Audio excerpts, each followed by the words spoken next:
अस्सलाम वालेकुम नाजरीन, मैं अब्दुल जवाद सुमरो हाज़िर हूँ आपके programme behind the news with Abdul Jawad Soomro.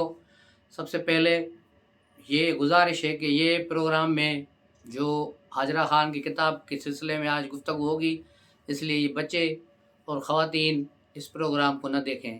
शुक्रिया। तो सबसे पहले हम पीपल्स पार्टी की क़यादत का ज़िक्र करेंगे, जिनमें कल से रौला पड़ा हुआ है। बिलावल भुट्टो नाराज़ होकर दुबई चले गए। उसके बाद कल आसिफ अली ज़रदारी भी दुबई चले गए हैं। दोनों अलग अलग खुसूसी तैयारों में गए हैं, लेकिन कल इस पर एक वजाहत भी आ गई हामिद मीर की तरफ से। हामिद मीर ने कहा कि जिस वक्त मैं ये इंटरव्यू रिकॉर्ड कर रहा था, उसी वक्त बिलावल भुट्टो की कॉल आई थी आसिफ ज़रदारी को। उन्होंने कहा कि वो जहाज़ में बैठ गए, अभी जहाज़ चलने वाला है, तो मैं आपका प्रोग्राम नहीं देख पाऊँगा। यानी अभी प्रोग्राम रिकॉर्डिंग के मरहले में था, तो बिलावल भुट्टो पाकिस्तान से जा चुके थे।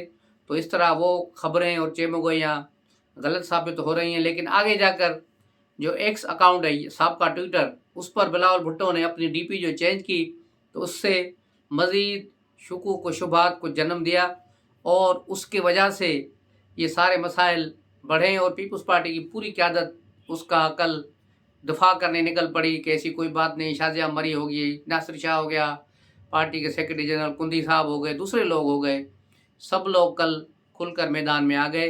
लेकिन बाखबर ज़राए ने यह खबर दी है कि बिलावल भुट्टो ने कहा है कि वो अब अपनी असल पार्टी यानी पाकिस्तान पीपल्स पार्टी, जिसका इंतखाबी निशान तलवार है, उस पर इंतखाबात लड़ेंगे और तीर वाली पार्टी भले यानी 4PP वाली जो पार्टी है वो आसिफ ज़रदारी चलाएँ, वो अपने उम्मीदवार खड़े करें। वो पीपल्स पार्टी, बेनज़ीर वाली पीपल्स पार्टी, जुल्फ़िकार अली भुट्टो वाली पीपल्स पार्टी दोबारा बिलावल भुट्टो संभालेंगे और उसी के निशान यानी तलवार के निशान पर लाड़काना से इलेक्शन लड़ेंगे। तो अब देखा जाए कि इन खबरों में कितनी सदाकत है, इन खबरों में कितना दम है, ये आने वाला वक्त बताएगा। लेकिन ये है कि कल 24 घंटे से मीडिया मुसलसल इसी बात पर बहस में उलझी हुई है कि ये क्या हो रहा है, किस तरह हो रहा है, पीपल्स पार्टी में क्या झगड़ा है, 2 पार्टियाँ हो गई हैं, फलां हो गया है। लेकिन एक बात तय है कि आसिफ ज़रदारी ने एक गेम चलाकर, एक गेंद फेंक कर 2 दिन के लिए कम अज़ कम नवाज़ लीग के बयानी को, नवाज़ शरीफ को जो सुबह शाम टीवी पर उसी का राग अलापा जा रहा था, उसको 2 दिन के लिए रोक दिया और दोनों दिन पीपल्स पार्टी छाई रही है मीडिया पर। वो नेगेटिव ही सही, लेकिन कम से कम आवाम तक, उसके कानों तक आसिफ ज़रदारी और बिलावल भुट्टो की बात पहुंच रही है। तो यही एक फार्मूला था शायद। इस एंगल से देखा जाए तो ये बात भी कोई बुरी नहीं थी। लेकिन बिलावल भुट्टो के बयानियों को और बिलावल भुट्टो की जो स्पीचेस थी केपी में, उन सब को आसिफ ज़रदारी के इस 2 घंटे के इंटरव्यू ने उड़ा के रख दिया है। इस इंटरव्यू में एक और बात भी थी। सबसे अहम बात यही थी कि मुस्लिम लीग नून किसी भी तौर पर अक्सरियत हासिल नहीं कर सकती। 2 तिहाई तो दूर की बात है, सादा अक्सरियत भी नहीं ले पाएगी। उसको पीपल्स पार्टी की ज़रूरत पड़ेगी, यानी अगली जो हुकूमत बनेगी वो मखलूत हुकूमत बनेगी। और यही बात बिलावल ने चतराल में भी कही थी कि पीपल्स पार्टी जहाँ बैठेगी, पीपल्स पार्टी वहाँ गवर्नमेंट बनेगी, उसके अलावा गवर्नमेंट नहीं बनेगी। तो बिल्कुल ये एक अटल हकीकत है। तो अब आते हैं हाजरा ख़ान की उस किताब की तरफ जो कल से इसने धूम मचाई हुई है। ट्विटर पर, सोशल मीडिया पर आग लगा दी है। इमरान डूज जो हैं कल से जन भुन रहे हैं और हाजरा ख़ान को उन्होंने ट्रेंड बना दिया है, ट्रोलिंग शुरू कर दी है, उसको गालियाँ गलौच ये वो सब कुछ हो रहा है। तो ये हाजरा ख़ान कौन है? ये हाजरा ख़ान एक कोयटा की रहने वाली हैं और 2011 से लेकर 2014 तक ये इमरान खान के करीब रही हैं। इसको फंसाने के लिए ये भी एक कहानी है कि उसको इमरान खान के करीबी साथी, मरहूम जो लीडर थे एक, जिसका मैं नाम नहीं लेना चाहता, जिसके जनाजे में भी इमरान खान नहीं गए, वो ये काम करते थे। बाकायदा एक रैकेट बना हुआ था जो पीटीआई में शामिल होने वाली नौखेज़ लड़कियों को फंसाकर बनी गाला ले जाते थे और अपने मज़ूम मकासद के लिए इस्तेमाल करते मुबैना तौर पर। ये चीज़ हाजरा ख़ान ने भी बताई कि वो उनसे मिलने कोयटा आए और वहाँ से फिर उन्हें ले वहाँ बनी गाला का बुलावा आया, वो वहाँ गई, फिर इमरान खान से मिली और उसके बाद वो उसकी होके रह गई। और फिर तकरीबन 4 साल यानी 2011 से 2014 यानी इमरान खान के पहले धरने से पहले तक इनकी दोस्ती रही। और उस वक्त तक जब तक रेहम खान इमरान खान की ज़िंदगी में नहीं आई, हाजरा खान रही। लेकिन फिर हाजरा खान ने कहा कि मैंने जब इसकी हरकतें देखी, इसकी हालतें देखी, तो मुझे उसे घिन आने लगी कि बाहर इसका किरदार क्या है, अदालतें इसको सादिक अमीन पता नहीं क्या-क्या बनाकर और इस्टेब्लिशमेंट इसको बड़ा फरिश्ता बनाकर पेश कर रही है, लेकिन अंदर से ये कितना बड़ा शैतान और मनहूस है। ये बातें मुझे एक घिन आ रही थी, इसलिए मैंने इमरान खान को छोड़ा और मैं वापस चली गई। तो मैंने देखा कि इस रैकेट से निकलना बहुत मुश्किल है, वहाँ से निकलना भी एक मसला था। और फिर जब मैं निकलने की कोशिश की तो मुझे बड़ी तकलीफ़ें और सऊबतें बर्दाश्त करनी पड़ी, लेकिन बहरहाल मैं निकली। लेकिन मुझे फिर पाकिस्तान में नहीं रहने दिया गया। इसके इमरान प्रोजेक्ट के जो उस वक्त चलाने वाले थे, अप्रूवर जो थे इसके, आईएसआई के उस वक्त जो एजेंट थे, कहीं भी मुझे चैन नहीं लेने दे रहे थे और फिर बिलाखिर मुझे पाकिस्तान छोड़ना पड़ा। उन्होंने कहा कि उनकी ज़िंदगी की सबसे बड़ी गलती यही थी कि उन्होंने अपने वालिद को पीटीआई का टिकट दिलाया, पीटीआई में शामिल कराया। उनके वालिद 2 मरतबा पीटीआई के टिकट पर उम्मीदवार बने और दोनों मरतबा हार गए, लेकिन उसका एहसान और तानाज़नी इमरान खान मुझे करते रहे और मैं इस आलम में रही। और ये कल सेरीना होटल इस्लामाबाद, जो पाकिस्तान की सबसे बड़ी होटल और 5 स्टार होटल है, उसमें एक तकरीब हुई थी जिसमें इस किताब की रुनमाई की गई। हाजरा खान एक अदाकारा, एक मॉडल हैं, मॉडल रही हैं माजी में, अभी नहीं है, माजी में रही हैं, और उसका शुमार एक टॉप मॉडल्स में था। और इमरान खान को वो भाग गई तो फिर इमरान खान ने उसे बनी गाला में 4 साल इस्तेमाल किया। तो हाजरा खान की ये कहानी है। हाजरा खान ने ये किताब 2011 में लिखी थी, जिसे इसने अमेज़न को भेजा और अमेज़न पे आज भी मौजूद है, लेकिन उसके बहुत से हिस्से हटा दिए गए थे वहाँ, और वहाँ नाम कुछ भी नहीं था। मकसद एक वहाँ एक फ़िक्शन जैसी कहानी बनाकर उसे पेश कर दिया गया था। तो इससे भी कोई चीज़ वाज़ेह नहीं थी कि इशारे किस तरफ हैं, लेकिन अब वही किताब इन्होंने बाकायदा नाम और सब चीज़ें लिखकर जगह, वाक़यात और सब चीज़ें लिखी हैं। और जैसे-जैसे आप किताब पढ़ेंगे तो आपके पसीने निकलते जाएँगे कि किस किस्म का एक घटिया किरदार था। इमरान खान पर बहुत बड़ी बात है ये कि इमरान खान ने अपनी लाइफ में न किसी औरत को छोड़ा, न किसी खुसरे को छोड़ा और न जानवरों को। ये तीनों चीज़ें इसने इस्तेमाल की हैं सेक्स के हवाले से, और बहुत ही बड़ी गंदी ज़हनियत और गंदा इंसान था, जिसके बारे में हाजरा ने कहा कि वो बेडरूम में क्या करता था, बाथरूम में क्या करता था, अपने शावर पर क्या करता था, खाने के बाद, खाने से पहले, कमरों में, बाहर, पार्क में, स्विमिंग पूल में किस किस्म की हरकतें, क्या होता रहता था। यानी वो पाकिस्तान को स्विट्ज़रलैंड बना के का उसका एक बीच बना के ब्राज़ील का बैठा हुआ था, और ये सारा गंद एजेंसियों की नज़रों के सामने हो रहा था, और ये सारी चीज़ों की गवाहियाँ थी। और इसकी कई वीडियोज़ मुख्तलिफ लोगों के पास थी, खुद ओन चौधरी की मोबाइल में भी थी। आपको पता होगा कि ये भी हम आपको बता चुके थे कि वज़ीर-ए-आज़म का हलफ़ उठाने से पहले, इमरान खान के हलफ़ उठाने से एक दिन पहले ओन चौधरी को एजेंसियों ने अगवा किया था और उसके सारे फ़ोन उठाकर उसमें से सारी वीडियोज़ डिलीट करके अपने पास रखी थी और उसकी मोबाइल में फ़ॉर्मेट करके फिर उसको दी गई थी। और ये इमरान खान को जनरल हमीद ने मैसेज भेजा था कि बस अब सब चीज़ महफूज़ है, कोई चीज़ बाहर नहीं। सारी चीज़ें जनरल हमीद के पास रह गई और सारी वीडियोज़, ऑडियो सब उसके पास मौजूद है। तो ये सारी चीज़ें हैं। इस पर कल से गंद इस गंदगी में अभी और बहुत सारे राज हैं, बहुत सारे पेजेज़ हैं। आप पढ़ेंगे तो आपको हैरत होगी। अभी ये किताब चंद हाथों में है, सोशल मीडिया पर उसके कुछ पेजेज़ का इजरा किया गया है। जो पेजेज़ चल रहे हैं आप स्क्रीन पे भी देख सकते हैं। ऐसे 25 पेजेज़ चलाए गए हैं। टोटल 120 पेजेज़ पर ये किताब है और इसको हाथों हाथ कर लिया गया है, और ये किताब मिनटों में इसका फर्स्ट एडिशन गायब हो गया है। ये पहले भी किताब छपी, लेकिन उसे 2011 में मार्केट में आने नहीं दिया गया।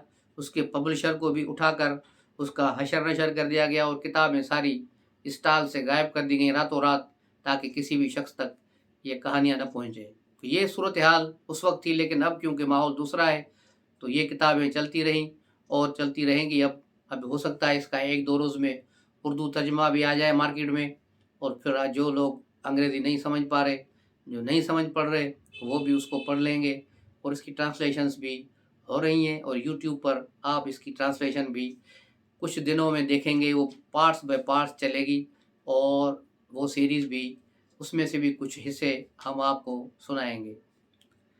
तो अस्तगफुरुल्लाह, ये वो किरदार जिसे पाकिस्तान की इस्टेब्लिशमेंट ने आवाम पर मुसलत करने के लिए एक फरिश्ता बनाकर पेश किया कि इस जैसा कोई ईमानदार, इस जैसा कोई दयानतदार, इस जैसा कोई परहेजगार कोई शख्स होगा ही नहीं। बहुत ही बड़ा ईमानदार शख्स, परहेजगार और गरीब, इसके पास तो कुछ भी नहीं। हालांकि ये खुद एतराफ़ कर चुका है अब ख्वाजा आसिफ वाले केस में, जो इसने ख्वाजा आसिफ पर हरजाने का केस किया है, उसमें ये खुद एतराफ़ कर चुका है कि इसने $10 लाख शौकत खानम के अकाउंट से चोरी करके बाहर भेज दिए थे बिज़नेस के लिए, जो वहाँ पैसे डूब गए और अब मैं शौकत खानम को पैसे भर के दूंगा। यानी 15 साल पहले इसने $10 लाख चोरी किए। तो आप अंदाज़ा करें, ये तो सिर्फ एक चोरी इसकी निकली, बाकी पैसे कहाँ गए जिसमें अलीमा बाजी ने न्यू जर्सी में प्लाजे बनाए, फ्रांस बरतानिया में इन्होंने प्रॉपर्टीज़ बनाई, दुबई में इनकी प्रॉपर्टीज़ हैं। ये सारी चीज़ें कहाँ से आती हैं, कहाँ जाती हैं, और ये पैसे, ये सारी चीज़ें, लेकिन आवाम के सामने इसको साकिब निसार जैसे दल्ले ने जो है इसको आवाम के लिए क्या से क्या बना के पेश कर दिया। इसका मनीगाला घर जो इरेगुलर था, गैर कानूनी कब्ज़े की ज़मीनों पर प्लाटों में बनाया गया था, उसको भी साकिब निसार ने जो है जायज़ करार दिया था और रेगुलराइज़ कर दिया, कुछ उस पर जुर्माना लगा के, ताकि आइंदा इसके घर को कोई हटा ना सके। तो ये गन था और इसे सादिक अमीन का सर्टिफिकेट दिया गया। जो सादिक अमीन पूरी दुनिया में जब से पाक दुनिया बनी है, एक ही शख्सियत है, वो है हुजूर पाक सल्लल्लाहु अलैहि वसल्लम। उसके अलावा कोई सादिक अमीन नहीं। हम इंसान कहीं न कहीं ख़ताकार होते हैं, कहीं न कहीं झूठ बोलते हैं, कहीं न कहीं बदएतमादी पैदा करते हैं, कहीं वादा खिलाफ़ी करते हैं, कहीं किसी का जगह पे कब्ज़ा, किसी के घर पर कब्ज़ा, किसी के ओहदे पर कब्ज़ा, किसी के प्रमोशन पर डाका, किसी से रिश्वत लेना, ये सारी चीज़ें हम लोगों में बुराइयाँ मौजूद हैं। और सादिक अमीन ये किस तरह हो सकता है जबकि इसकी प्ले बॉय से भरी ज़िंदगी हम सब के सामने है। इसके एतराफ़ात भी इससे पहले साबित थे कि इसने कहा था कि मैंने लंदन में जुआ खेली थी, जुआ खेलकर पैसे जमा करता था, क्योंकि इसका बाप तो इतने पैसे देता नहीं था। ये स्कॉलरशिप पे वहाँ पढ़ने गया था। इसने खुद ही एतराफ़ किया था कि मैं वहाँ भूखा मरता था, भूख लगती थी तो मैं अपने दोस्त को लेकर बेनज़ीर भुट्टो की तरफ जाता था, वो हर इतवार को स्टूडेंट्स को खाना खिलाती थी। तो ये तो इस शख्स की कहानी है और बातें करता है कि मैं बस पता नहीं क्या हूँ।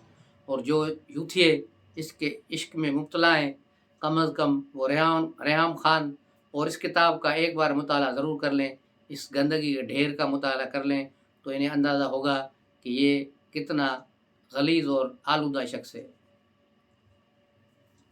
इस पर अब मज़ीद क्या बात की जाए। दूसरी तरफ कल एक वाक़या पेश आया इमरान खान का और बुशरा बीबी का, अद्दत में शिद्दत वाला, कि अद्दत में इसने निकाह किया और ये ज़नाकारी हो रही है, ये हो रही है। लेकिन जब इस किताब की बारी आ रही है तो ज़नाकारी और वो निकाह में इद्दत में शिद्दत वाली बात तो बिल्कुल ही ज़ीरो बन जाती है। तो उसके एप्लीकेंट ने भी कल ये एप्लीकेशन वापस ली थी, तो उस वक्त माथा ठनका था कि इसमें कोई राज की बात है। लेकिन फिर जब इस पर तहकीक की तो पता चला कि ये इसलिए है कि ये केस आगे जाके उड़ जाएगा, क्योंकि जिस शख्स ने ये केस दाखिल किया है उसका इमरान खान या बुशरा बीबी या इससे वो मुतासरा शख्स नहीं, तो वो ये केस कर ही नहीं सकता और ये केस आगे जाकर उड़ जाता। तो इसके लिए इस केस को ख़त्म किया गया। अब ये केस खावर मानिका के तरफ से पेश किया जाएगा, वो ही इस केस के वदई बनेंगे, क्योंकि इस केस के सबसे बड़े मुतासर वो हैं।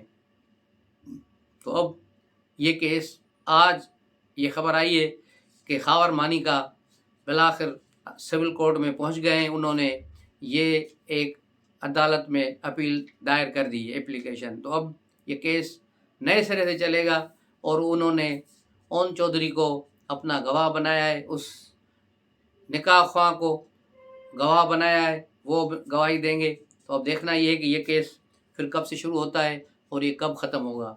और दो पाकिस्तान के गद्दार फौजी जो लंदन में बैठकर पाक फ़ौज और पाकिस्तान पर भौंकते रहते हैं, राह से पैसे लेकर, आदिल राजा और एक महदी मेहदी हैं, महदी रज़ा, दोनों फ़ौज के भगोड़े हैं। उन दोनों को फ़ौज ने कोर्ट मार्शल करके सज़ा दे दी है। आदिल राजा को 14 साल कैद की सज़ा दी गई है, उम्र कैद की, اور دوسرے کو مہدی رضا کو اس کو 7 سال کی سزا دے دی گئی ہے، اور اب ان کی پاکستان لانے کے لیے تیاریاں کی جا رہی ہیں۔ ان کے پاسپورٹس وغیرہ، ان کے شناختی کارڈ بند کر دیے گئے ہیں، کینسل کر دیے گئے ہیں، ان کے اکاؤنٹس نمبر بھی سیز کر دیے گئے ہیں۔ تو یہ کارروائی اب تیزی سے چلے گی، اس جیسے غداروں کو اور بہت سے ملک دشمنوں کو انجام کو پہنچایا جائے گا، اور عمران پروجیکٹ کے ایک آخری مہرے جو صدرن کے کمانڈ کے کمانڈر تھے اور سابق ڈی جی ISPR جنرل غفور لیفٹیننٹ جنرل، اسے بھی اپنے عہدے سے ہٹا کر، کور کمانڈرشپ سے ہٹا کر NED یونیورسٹی کا پریزیڈنٹ بنا کے، وہاں NEU یونیورسٹی جو ہے آرمی والی، اس میں اس کو بٹھایا گیا ہے پریزیڈنٹ کر کے، کیونکہ اس کی ملازمت مدت جو ہے ابھی صرف 12 ماہ ہے، اور یہ 12 ماہ وہاں بچوں کو پڑھاتے ہوئے گزرے گا، اور شاید کچھ خود بھی اپنے لیے کوئی اچھا سا سبجیکٹ پسند کر کے پڑھ لیں، تاکہ کل باہر نکلیں تو کچھ کسی سے بات چیت کر سکیں۔ تو یہ تھی آج کی خبریں۔ اور میاں نواز شریف سیالکوٹ پہنچ گئے ہیں۔ سیالکوٹ میں انہوں نے خطاب کیا ہے، اور انہوں نے کہا ہے کہ ہمیں کیا ججوں کو ضرورت تھی کہ یہ بار بار ایک آمریت کا ساتھ دیتے ہیں اور ایک منتخب حکومتوں کو ختم کرتے ہیں۔ انہوں نے کہا کہ اگر 2017 میں میری حکومت ختم نہ کی جاتی تو پاکستان آج ترقی کی منزلیں طے کرتا، کیونکہ پاکستان اس وقت 27ویں معیشت میں شامل تھا، جو آگے بڑھ کر ہم G20 میں شامل ہو جاتے کچھ سالوں میں، لیکن پاکستان کو اس وقت 47ویں معیشت بنا دیا ہے عمران خان نے صرف 4 سال میں۔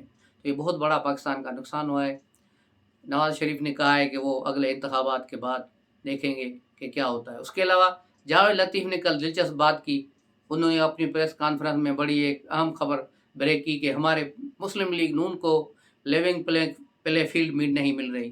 ابھی ان کو اور کتنی فیلڈ چاہیے؟ یہ سارے پاؤں پھیلا کر تو سو رہے ہیں مسلم لیگ نون والے، ہر چیز ان کی پوری ہوئی ہے، مرکز میں نگراں حکومت ہے ان کی ہے، پنجاب میں ان کی حکومت ہے، ان کی اتھارٹی چل رہی ہے، ان کی مرضی پر ٹرانسفر پوسٹنگ ہو رہی ہیں، لوگوں کو گرفتار کیا جائے۔ پیپلز پارٹی کے کئی لیڈروں کے گھروں پر چودھری منظور جو پریزیڈنٹ تھا پیپلز پارٹی پنجاب کے، ان کے بھائی پر بھی مقدمے مسلم لیگ نون والوں نے کروائے ہیں۔ تو اس طرح یہ سارے سلسلے ان کے ہاتھ میں ہیں، اور اب یہ کیا چاہتے ہیں؟ کیا یہ چاہتے ہیں کہ جس دن نواز شریف آیا جہاز پر، اسی دن ریڈ کارپٹ بچھا کر PM ہاؤس تک اسے ڈائریکٹ وزیر اعظم ہاؤس پہنچایا جاتا، حلف وہاں اٹھایا جاتا، ججز اور پریزیڈنٹ کو بھی وہاں بلایا جاتا کہ بھائی لو اس سے حلف لو؟ اگر یہ بات ہے جاوید لطیف کی تو پھر تو واہ واہ سبحان اللہ۔ تو اس پر ہی آج کا پروگرام ختم کرتے ہیں، ملتے ہیں اگلے ولاگ میں، تب تک کے لیے اجازت دیجیے، السلام علیکم۔